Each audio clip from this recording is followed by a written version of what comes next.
Welcome in our NFL previews for 2025, rolling along here at Sports by the Book. I'm Jeff Parles. She is Alex White. And today we are looking at the team that finished the 2024 season with the worst record in the National Football League.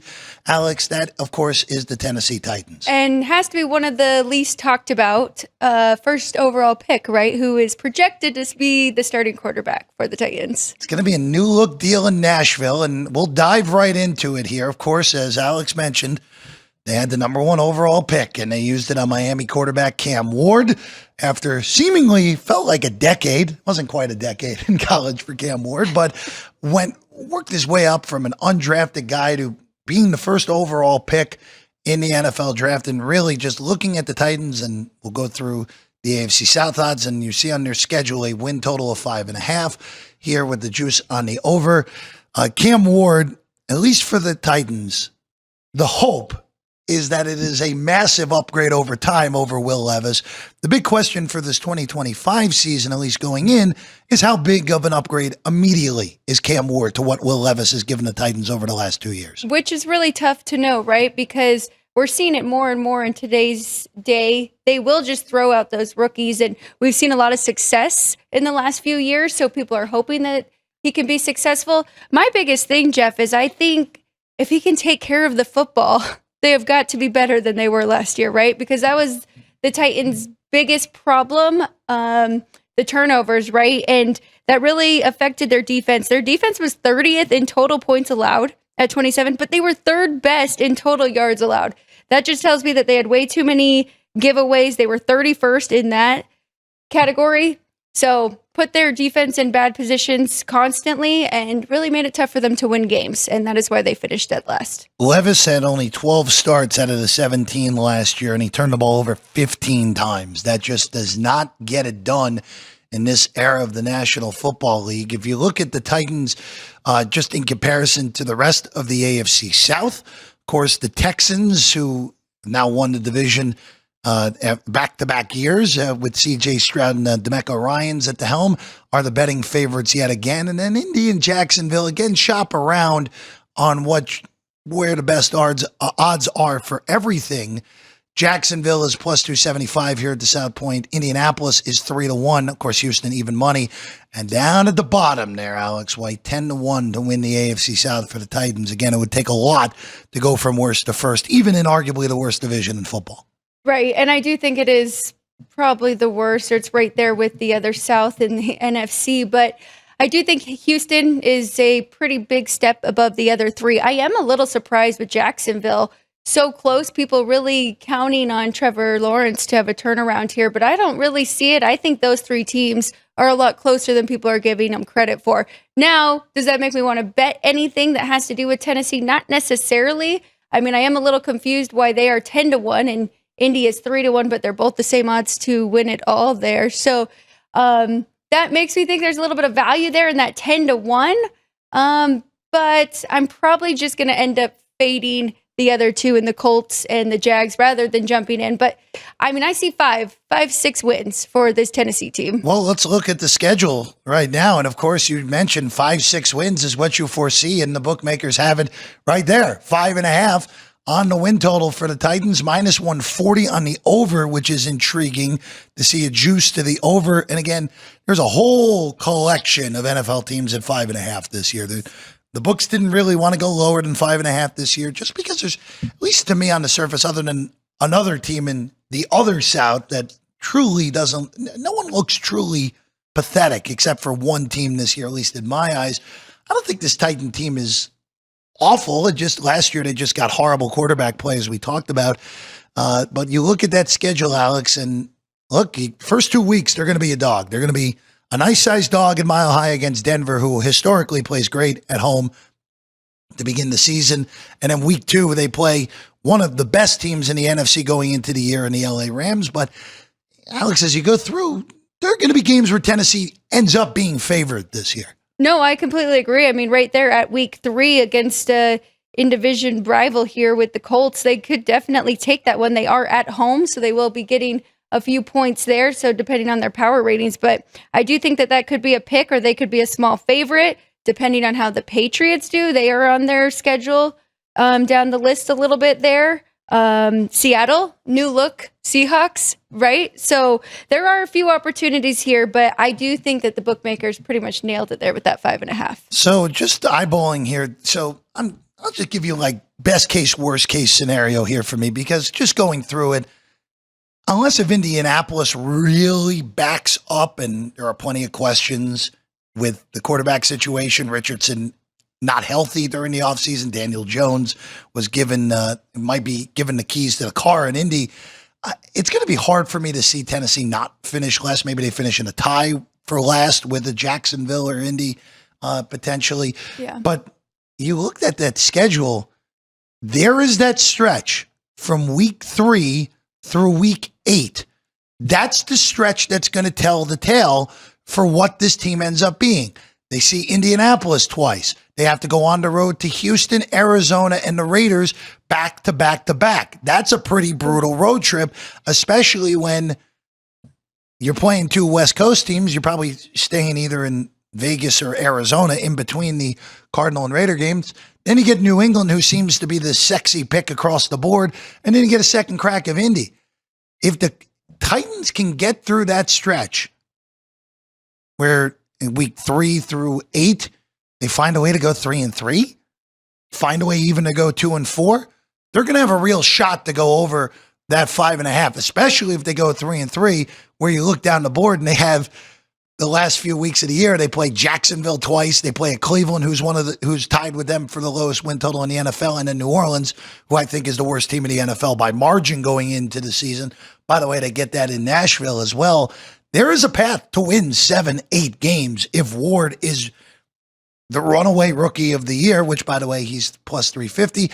There's also a path to go 3-14 again. Ward struggles. The offensive additions this offseason in Tyler Lockett, the signing of Kevin Zeltzler, and also Dan Moore at left tackle don't pan out.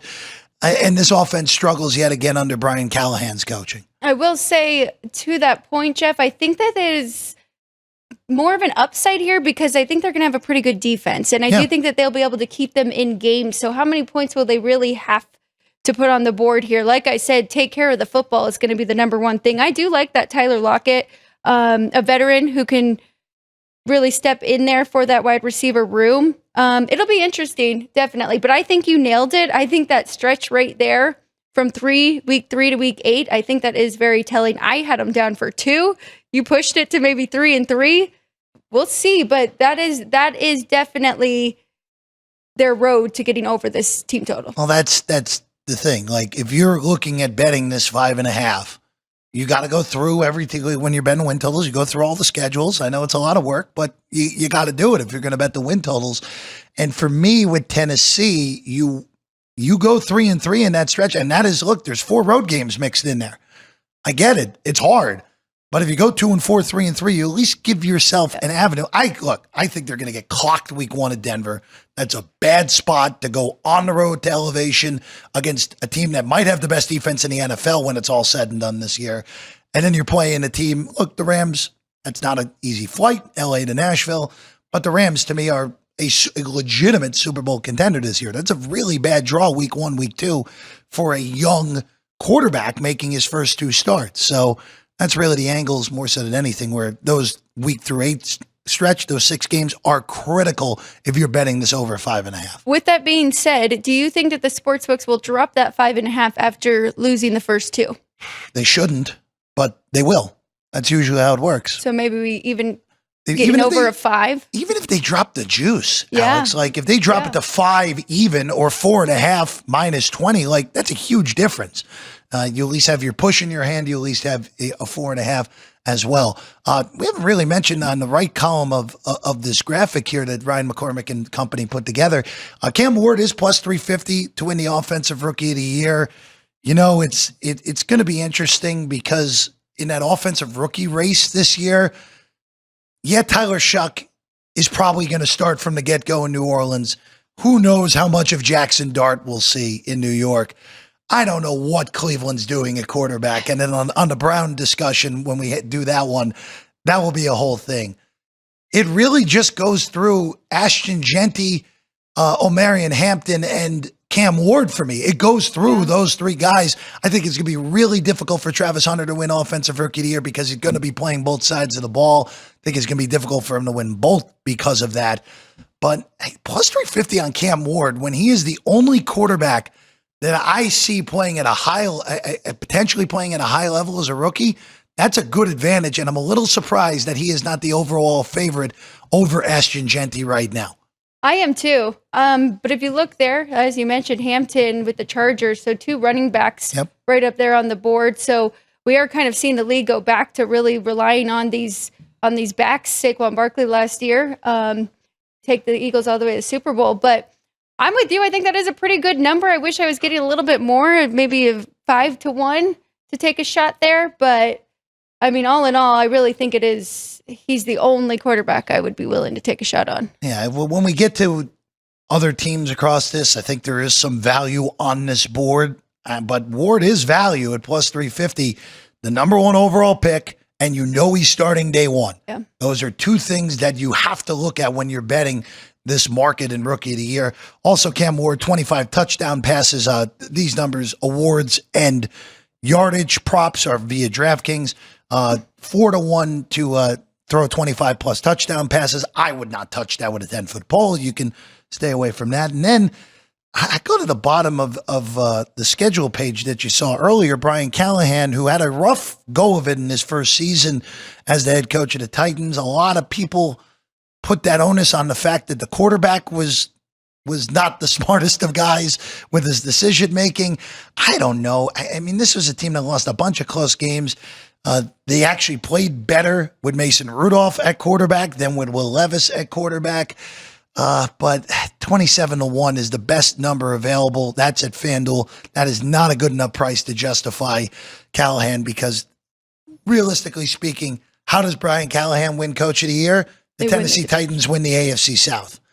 I just don't foresee that happening. So I would steer clear of that. I don't know though, Jeff, because now we just talked about for them to win the division is 10-1. And I said that was a little enticing. Now you're giving me 27-1, which pretty much is the same thing. I agree with you. I think they would have to win the division. 3 wins last year. If they can bump that up.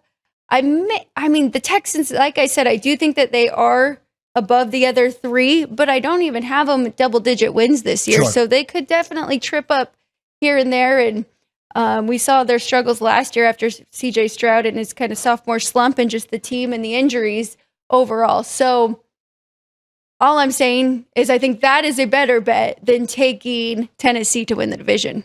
So I'll go opposite of you on that just because, and when we get to the Chicago Bear preview, everyone's going to be chasing Ben Johnson this year. I truly believe that. And the easier for them to win the division and Callahan not win the award because, again, if Chicago wins the NFC North or makes the playoffs, and Caleb Williams takes a step forward, I think it's going to be awfully difficult for Johnson not to win that award. Also, if New England makes the playoffs, Mike Vrabel, the former Titan coach, that would also be, those were the 2 favorites you saw on that board. Receiver-wise, we mentioned it. Calvin Ridley is still the number 1 guy. They did shore up the core. I don't know how much left in the tank Tyler Lockett really has, but that's a good type of player to have when you're breaking in a rookie quarterback at the wide receiver position. They also brought in Van Jefferson. Again, I think Van Jefferson's really a number 4 receiver, but it's another veteran. And then 2 rookies. Yestrepo was an UDFA who I like out of Miami, who, again, very familiar, as we know, with Cam Ward. And then Alec Manor, of course, out of Stanford, who we saw have a few high-end games over the last few years. I think actually can make a little bit of an impact early as well.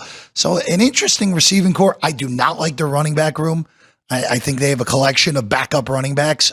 Tony Pollard is just not an elite guy after that injury in Dallas. He had a good year last year, but as it gets older, just difficult. And then Spears, we know, is a rotational piece as the backup. I just don't love their skill position. I think the receiving core is solid, but I don't love it. I don't think it's high end. I think it's just okay. And their running back room, I don't really love. And then Akwankulu is their number 1 tight end.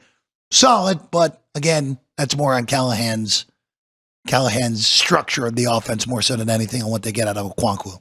I agree with you. Running back room, solid, not really elite, right? You don't really have that number one guy. I mean, even Calvin Ridley has struggled since coming back. And then on the other side, though, I do really like Tony Pollard. Have him pretty highly ranked here in running backs, but again, injuries. So we'll see how he can hold up. But I do think he is a true RB1. So we'll see what they can do there. But all in all, weapons, I think they're there for Cam Ward. It just kind of, let's see what they can do and put it all together. If we're looking from a fantasy perspective, it's simple as just, hey, do you think Cam Ward's going to be able to have a big year and actually have some rushing yards? That's really the kind of the way I would look at it more than anything. Again, it's really just the aces in the hole. It's Pollard. It's Ridley. It's pretty out in the open more so than anything, as opposed to the aces in the hole where, again, like Lockett, how much left? Same deal with Jefferson and the rookies as well. Yep. I do want to ask you, Alex, about the defense because you brought it up. They gave up a lot of points, but that was because they were given short fields. They were good at holding teams to lower yardage. But again, that Detroit game last year, if you remember, was one of the Tennessee outgained the Lions by over 150 yards in the first half, and they were down by 5 touchdowns at the break because of turnovers and special teams gaffes. And again, I actually like their special teams guys. I like Joey Sly, their kicker, and I like Johnny Hecker, their punter, but their special teams were bad a year ago. But this really comes down to, I think if we talked all about the offense, if the defense can produce at the same level they did for most of last year, that will give them the fighting chance we're talking about of getting over that 5.5 win total. And I do think that they addressed some of their holes because as good as their defense was, could use some more defensive ends, and they did that in the draft. So we'll see how those rookies do. But all in all, yeah, I like their defense. Remember, I found myself betting unders with Tennessee quite a bit and some unfortunate outcomes there. So I do think that they should be a pretty good under team this year. We'll see just how their offense does, though. And if they can figure it out quickly, then we'll back off of those unders, of course. Alex, before we finish up here on the Tennessee Titans, and of course we will have previews for all the NFL teams as we go through the weeks leading up to the NFL season, is there anything we would be looking to play right now here for the Tennessee Titans? I have them, again, I've gone through it. I have the Titans right on 5-12. So that is right on the win total, which makes the win total almost impossible. The best bet for me is Cam Ward to win the offensive rookie. That would be the only thing I'd realistically consider at the current moment. I do not hate that at all. I do think that is one of the best bets. I'm still a little bit enticed by that 27-1 for coach of the year, but nothing really jumped out to me for this team. Again, it's tough when you're betting these win totals because mathematically you do want to look for more unders here. So I'm with you. I'm like right there, 5-12 or 6-11. So it's right there on that number. I don't like the juice. I'd probably wait till after those first 2 games, though. Yeah, it's going to come down after they're losing the first 2 games of the year. Broncos are going to be a very popular survivor pick in week 1, and the Rams might be in week 2 even as a road team against Cam Ward in his first 2 career starts. There you go. As of the moment, as we're recording this, Denver currently a 7.5-point favorite, and I don't think that's enough. It's funny how I disliked Denver going into last year, and now I think it could be a behemoth in the AFC West, but Titans over a touchdown dog in week 1. All right. That's what we have for you here on the Tennessee Titans. Be on the lookout for previews of all 32 teams in the National Football League right here on the Sports by the Book channel. If you're not subscribing to us, hit that subscribe button. That's how you can chat along with us as well on our show, which normally we're 10 to 11 a.m. on Pacific time right here on the channel, as always live from the South Point studio. She's Alex White. I'm Jeff Parles. Catch you next time on our NFL previews here for the 2025 season.